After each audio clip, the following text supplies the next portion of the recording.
It's a challenge. We're going to fix this. Where we are now is a result of 15 months Wow. of what we realised was wrong. You've got yourself a real toy now. Well, I'll be the first to say it. Things just got real.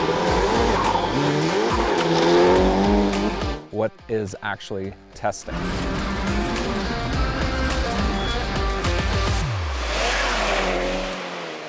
A lot of people drive their rally cars or race cars, and a lot of people don't really spend the time to figure out the settings and are even a good enough driver to drive the same loop consistently over and over. Brad Morris, with his Morris rally car, actually brought in champion driver David Higgins to be able to set up his car.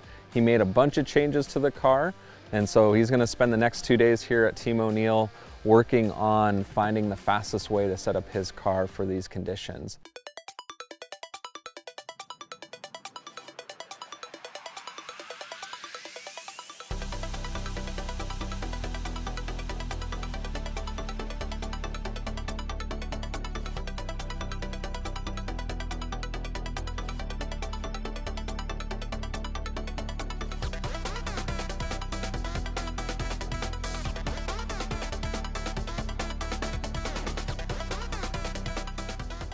You guys are here to test, right? And so that's something we want to teach our community is what is testing. A lot of people drive a lot, get experience with their car a lot, but your goal is to do something a little different, right? We're very specific about testing. Testing for me is really expensive. I have David Higgins and Jonathan Carey came in from England. I brought up my whole team in to be here for this because when you're testing, it's actually harder than racing because you're making changes and you have to see where they're at, and you need to be very, very specific about are they working or are they not? Because sometimes it's like, oh, it feels a lot, I like driving it like this a lot better, except that it's 5 seconds slower. I've been driving the car for 11 events and I had never figured out that the car just had a engineering problem, and he did it in 15 minutes. And that's why you hire David Higgins, right? Because he's better at it than you are. And it's just, he goes right there because you can't get his level of experience without, racing rally your whole life. And now we're here with boxes and boxes of springs and helper springs and sway bars. And we're here to go through those to get the fastest setup, to figure out what we need. Now, there's two problems with that. One, it's time. Two, it's wildly expensive. Right? Now, the thing is, what's it cost to enter a rally? Right? So when you say, okay, I skipped a season of rally, I still spent less than I would have on one race doing this, and I'm going to end up with a car that's much, much more competitive, and that's my whole deal. I'm past the point where I want to show up and finish. Right? No, I want to show up and win.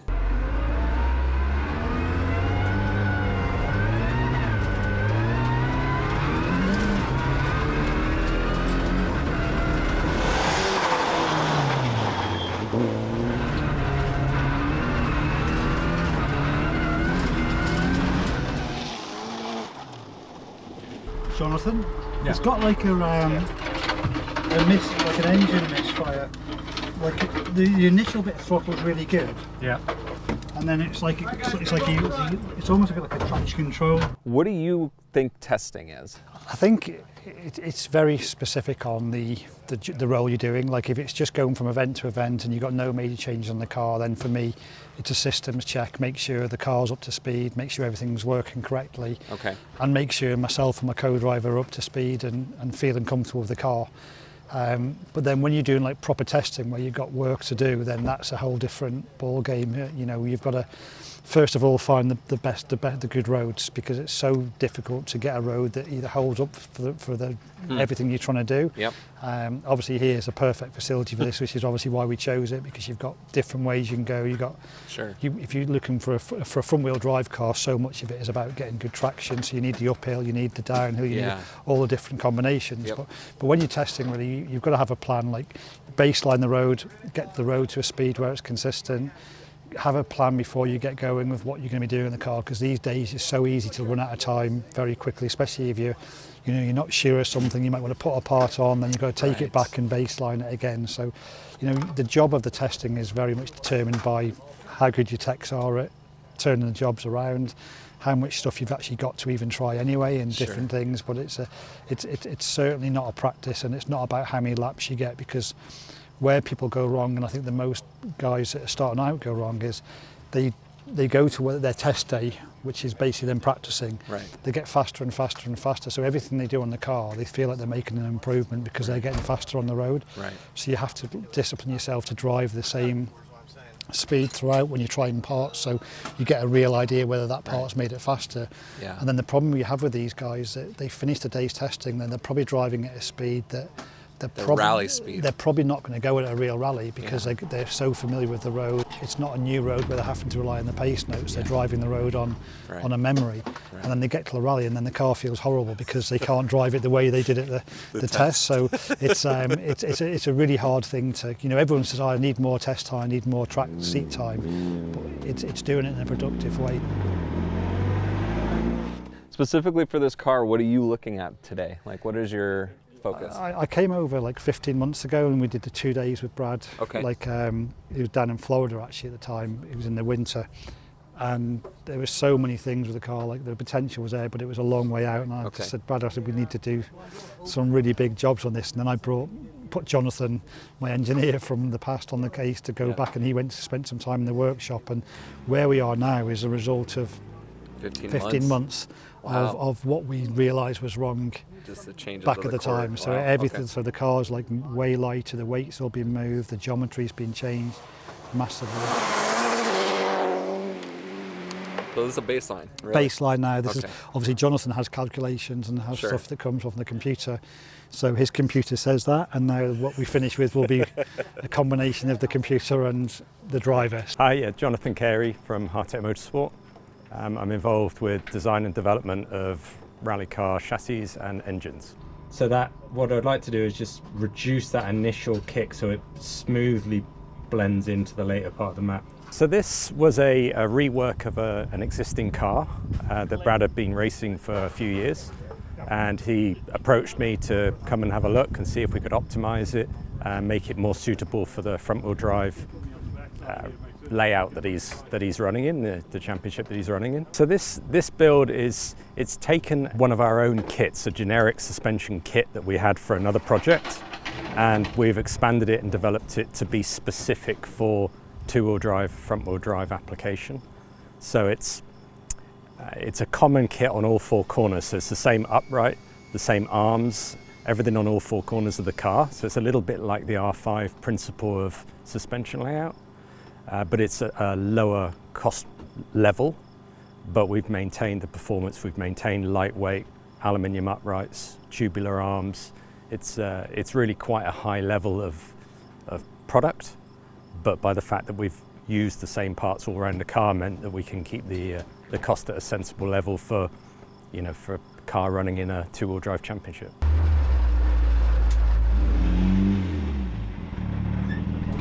When you go over a crest or go uphill or downhill or something, it's like you suddenly feel like you pick something up from then.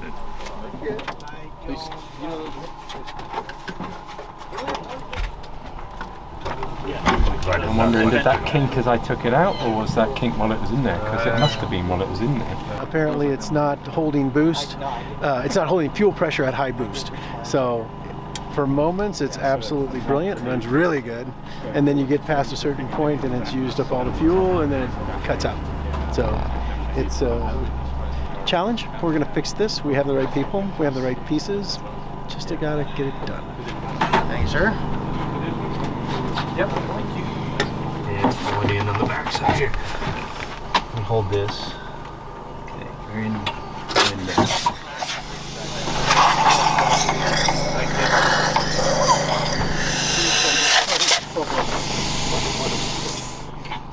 I don't know if we leave that up with somebody.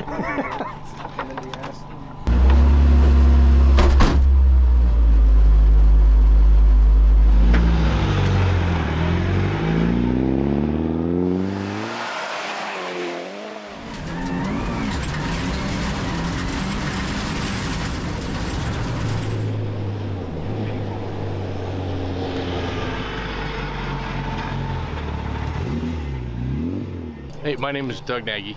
I taking care of the data this weekend while we're doing the testing. When we plug the computer in, what we're looking for is we download all the data that's been stored in the computer, and that way we can see what the car was doing when it was out under load, and we can actually make changes based on what's been saved in there, and we can make fuel trims, we can make other changes based on what we've recorded. So we've been downloading the ECU into the laptop. The dash also has data logging capability, but mainly we're working on engine tuning, and so we're going straight to the ECU. We say, okay, this doesn't look right. We need to go look at this or this or this. These are kind of the common causes that cause the data to look like this. So there's a lot of experience that goes into interpreting the data that we see.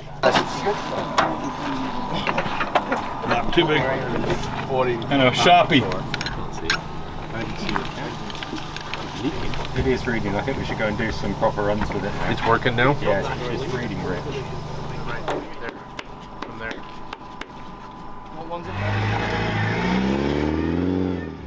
Yeah, getting to fairly well into this end of the first day now. The difference in the car from where we were 15 months ago when I first drove it is night and day, but we've made some really good progress today. Absolutely loving it, to be honest. Brad's just going for his first go now, so hopefully he'll come back with a big smile on his face, but the car is definitely like a huge improvement.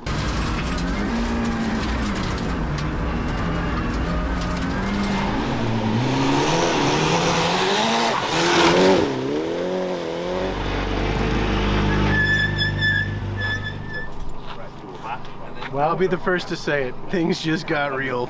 That was amazing.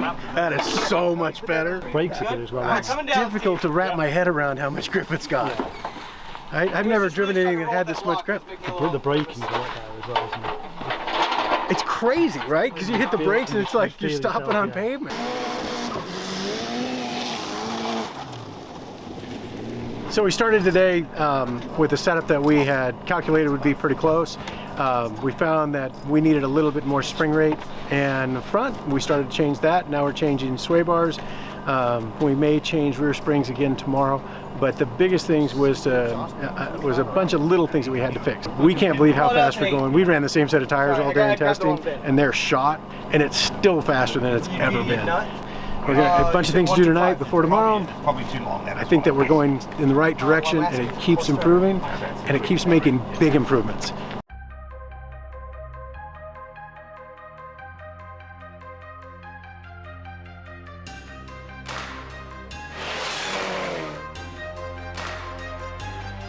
This morning got here, crew stayed last night, had everything ready to go this morning. Did one more check of it, found, one of the mechanics found a broken bolt on the alternator. So getting that out of there in this particular car is very difficult. So it took a couple of hours to get that out, get that fixed, back in the car. We're 100% now. Just did our first run. The car's amazing.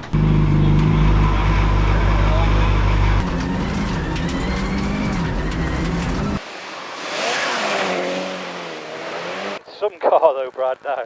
Jesus. You've got yourself a real toy now.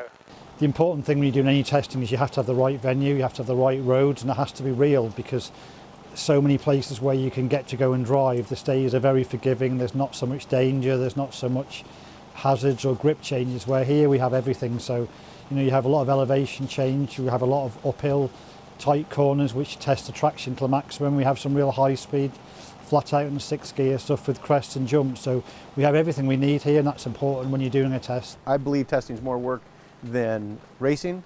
So to come and test effectively, you need a fantastic facility, and certainly O'Neill does a great job with keeping the roads in perfect shape. You know, they've revamped it for us overnight, and it was great. And the second day we had rain, and that's still good because the roads held up under these conditions, so we can go out and make repetitive runs and get good results, so we know whether we're going forward or back. You know, it takes a lot to make something like this effective, and it takes a lot to make the gains that we made this weekend. It's amazing. Don't tell him anything. He's the competitor. I'm too old for that. You're my age. That's what I mean. Nice to see you, Brad.